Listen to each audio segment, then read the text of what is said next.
ನಿಂತ್ಕೊಳ್ಳಿ.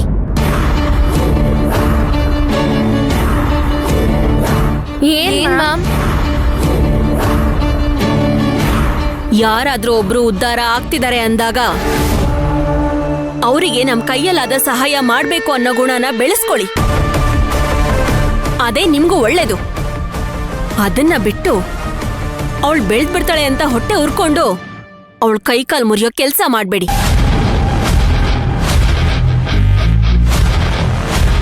ಮೇಡಮ್, ನಾವಂತ ತಪ್ಪೇನೂ ಮಾಡಿಲ್ಲ. Shut up!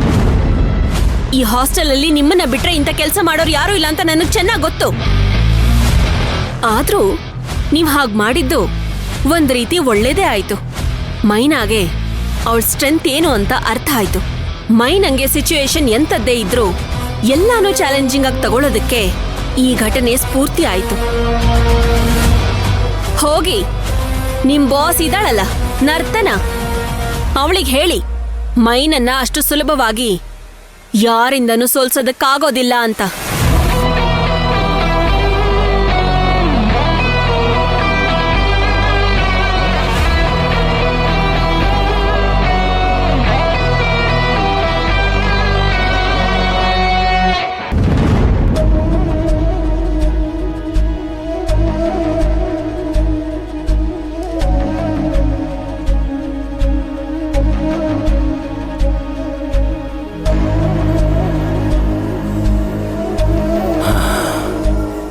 ಲೇ, 75 ಗ್ರಾಮು ಚಿನ್ನ ಈ ತುಟ್ಟಿ ಸಮಯದಲ್ಲಿ ಹೇಗವ ತರೋದು? ನೀವು ನನಗೆ ಕೇಳಿದ್ರೆ ನಾನು ಏನಂತ ಹೇಳಲಿ?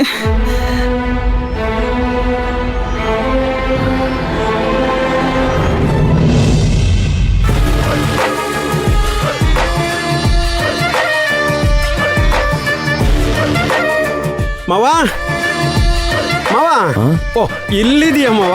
ಚೆನ್ನಾಗಿದೆ. ಇನ್ನೊಂದ್ಸಲ ಏನಾದ್ರೂ ಮಾವ ಅಂತಂದ್ರೆ ನಿನ್ ಬಾಯಲ್ಲಿರೋ ಹಲ್ಲೆಲ್ಲ ಉದುರಿಸ್ಬಿಡ್ತೀನಿ. ಅಯ್ಯಯ್ಯ, ಅದಕ್ಕೆ ಯಾಕೆ ಹಂಗಾಡ್ತೀಯ ಮಾವ? ಸಮಾಧಾನ ಸಮಾಧಾನ. ಏನ್ ಬಂದ್ ಕೆಲ್ಸ ಆಯ್ತು ಅದನ್ನ ಹೇಳ್ಬಿಟ್ಟು ಹೋಗು. ಮೊದ್ಲೇ ತಲೆ ಕೆಟ್ಟು ನಿಕ್ಕಳ ಆಗಿದೆ. ಏನಾದ್ರೂ ಆದ್ರೂ ಅಷ್ಟೇ. ಓ ಮುತ್ತಣ್ಣ, ನಾವು ನಿನ್ ತಲೆ ಕೆಡ್ಸಕ್ ಬಂದಿಲ್ಲ, ಸುಮ್ನೆ ವಿಚಾರಿಸ್ಕೊಂಡು ಹೋಗೋಣ ಅಂತ ಬಂದ್ವಿ. ಏನಿಲ್ಲ, ನಿನ್ ಮಗಳು ಮದ್ವೆ ಗೊತ್ತಾಯ್ತು ಅಂತ ಕೇಳ್ಪಟ್ಟು. ಏನೀಗ ಆಯ್ತು? ಅಯ್ಯೋ, ನಮ್ಗೇನು ಇಲ್ಲಪ್ಪ, ನಮಗ್ ಕೊಡ್ಬೇಕಾಗಿರೋ ದುಡ್ಡು ಕೊಟ್ಬಿಡು.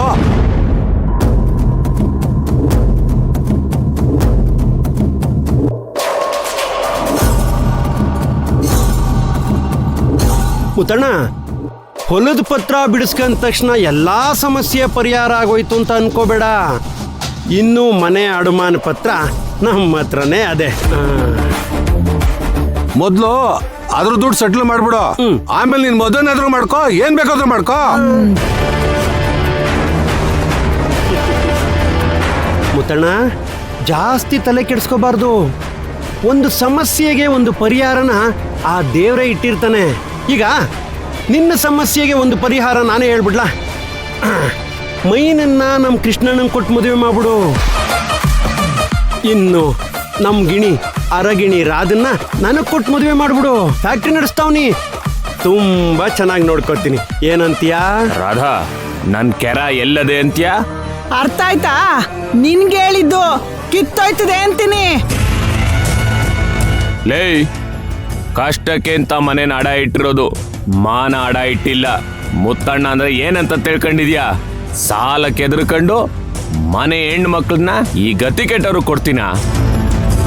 ಅದು ಈ ಜನ್ಮದಲ್ಲಿ ಸಾಧ್ಯ ಇಲ್ಲ. ಅಯ್ಯೋ ಮುತ್ತಣ್ಣ, ಯಾಕೆ ಕೋಪ ಮಾಡ್ಕತಿಯಾ? ಸ್ವಲ್ಪ ಯೋಚನೆ ಮಾಡು. ನೀನು ನಿನ್ ಮಗಳನ್ನ ನೀರ್ಗಂಟಿಗೆ ಮದುವೆ ಮಾಡ್ಬಿಟ್ರೆ ನಿನ್ ಮನೆನೂ ಉಳಿತದೆ, ಸಾಲನೂ ತಿರೋಯ್ತದೆ. ಏಯ್ ಸಾಕು, ಸುಮ್ನಿರಯ್ಯ. ಕಂಡಿದ್ದೀನಿ ನಿನ್ನ. ಮನೆನೂ ಬಿಟ್ಕೊಡಲ್ಲ, ಮಾನನೂ ಬಿಟ್ಕೊಡಲ್ಲ. ನನ್ನ ಮಗಳು ಮೈನಾ ನಿನ್ನ ಸಾಲದ ದುಡ್ಡನ್ನ ತಂದು ನಿನ್ ಮಖದ ಮೇಲೆ ಬಿಸಾಕ್ತಾಳೆ. ಹಾ, ನೋಡ್ತಾ ಇರು.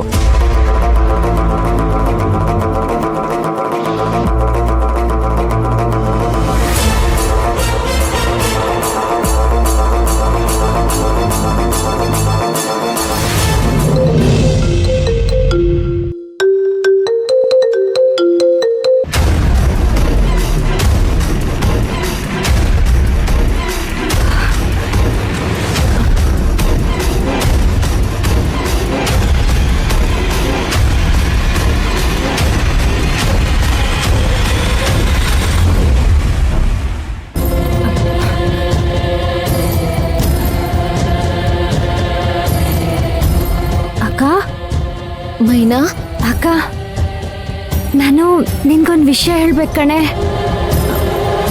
ಮೈನಾ, ನಾನು ನಿನ್ಗೊಂದು ವಿಷಯ ಹೇಳ್ಬೇಕು.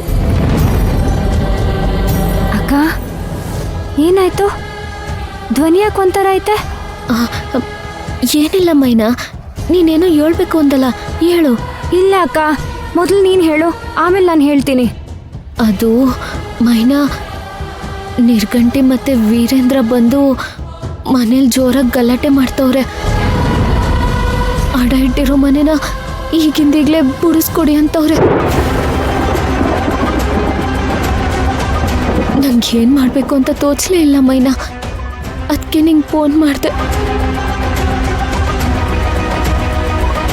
ಓ, ಅಷ್ಟು ಮುಂದುವರೆದ್ಬಿಟ್ರಾ? ಅಕ್ಕ ನೀನು ಏನು ಯೋಚನೆ ಮಾಡಬೇಡ, ಫೋನ್ ತಗೊಂಡೋಗಿ ಅವ್ರ ಮುಂದೆ ಸ್ಪೀಕರ್ ಹಾಕಿಡು, ನಾನೇ ಮಾತಾಡ್ತೀನಿ. ಏ ಮುತ್ತಣ್ಣ, ಏನ್ ಯೋಚನೆ ಮಾಡ್ತಾ ಇದ್ಯಾ? ಸಾಲ ತೀರಿಸಿ ಮದುವೆ ಮಾಡ್ತೀಯೋ ಇಲ್ಲ ಮದುವೆ ಮಾಡಿ ಸಾಲ ತೀರಿಸ್ತೀಯೋ? ಏನ್ ನಿನ್ ಲೆಕ್ಕಾಚಾರ?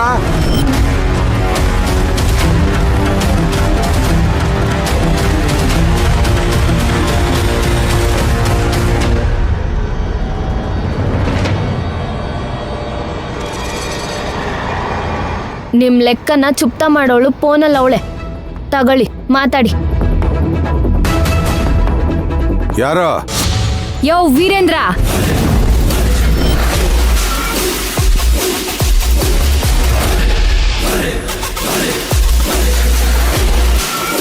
ಯೋ ಹೊಲ ಬಿಡಿಸ್ಕೊಂಡವಳಿಗೆ ಮನೆ ಬಿಡಿಸ್ಕೊಳ್ಳೋದು ಕಷ್ಟ ಅಂತ ಅನ್ಕೊಂಡ್ಬಿಟ್ಟಿದ್ಯಾ? ನೋಡೋ, ನೀನ್ ಹಿಂಗೆ ಏನಾದ್ರೂ ಮನೆ ಗಂಟ ಹೋಗಿ ಸಾಲ ತೀರ್ಸಿ ಅಂತ ಏನಾದ್ರೂ ಪೀಡ್ಸಿದ್ಯೋ, ಇಲ್ಲೇ ಕಮಿಷನರ್ ಆಫೀಸ್ಗೆ ಹೋಗಿ ನಿನ್ ಮೇಲೆ ಕಂಪ್ಲೇಂಟ್ ಕೊಡ್ಬೇಕಾಯ್ತದೆ. ಹುಷಾರ್.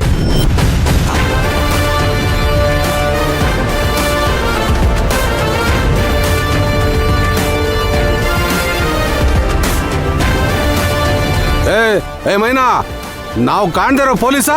ನಾವು ಕಾಣ್ದಿರೋ ಕಮಿಷನರ? ನೀನ್ ಯಾರಿಗೆ ಬೇಕಾದ್ರೂ ಕಂಪ್ಲೇಂಟ್ ಕೊಡ್ಕೋ, ನಾವು ಯಾವುದಕ್ಕೂ ಎದ್ರಲ್ಲ.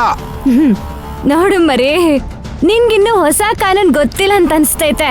ನಿನ್ನಂಗೆ ಬಡ್ಡಿಗೆ ಸಾಲ ಕೊಟ್ಟು ಬಡವ್ರ ರಕ್ತನ ಹೀರೋ ಅಂತವ್ರನ್ನ ಕಾನೂನು ಕೈಮೋ ಮಾಡ್ತದೆ. ನಾನು ಒಂದು ಕಂಪ್ಲೇಂಟ್ ಕೊಟ್ಟೆ ಅಂತ ಹಿಡ್ಕ, ನಿನಗೆ ₹1 ಸಿಗಕ್ಕಿಲ್ಲ, ಗೊತ್ತಾಯ್ತಾ?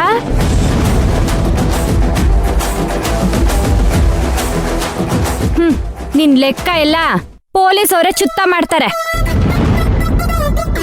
ಆದ್ರೆ ನಾನಂಗ್ ಮಾಡಕ್ಕಿಲ್ಲ. ಹಾಗೇನಾದ್ರೂ ಮಾಡಿದ್ರೆ ಸಾಲ ತೀರ್ಸಕ್ ಯೋಗ್ಯತೆ ಇಲ್ದ ಹಾಗೆ ಮಾಡಿದ್ಲು ಅಂತ ಮಾತು ಉಳ್ಕೊಂಡ್ಬಿಡುತ್ತೆ. ನೋಡು, ನಮ್ಮ ಅಕ್ಕನ ಮದ್ವೆಗಿಂತ ಮುಂಚೆ ನಿನ್ ಸಾಲ ನಿನಗ್ ತೀರ್ಸಿ ನನ್ ಮನೆನ ನಾನು ಬಿಡಿಸ್ಕತೀನಿ. ಅದಕ್ಕಿಂತ ಮುಂಚೆ ಏನಾದ್ರೂ ನಮ್ಮ ಮನೆ ಗಂಟ ಹೋಗಿ ಏನಾದ್ರೂ ಕ್ಯಾತೆ ತೆಗಿದ್ಯೋ, ಗ್ರಹಚಾರ ಬಿಡಿಸ್ಬಿಡ್ತೀನಿ. ಹುಷಾರ್, ಜಾಗ ಖಾಲಿ ಮಾಡೋ.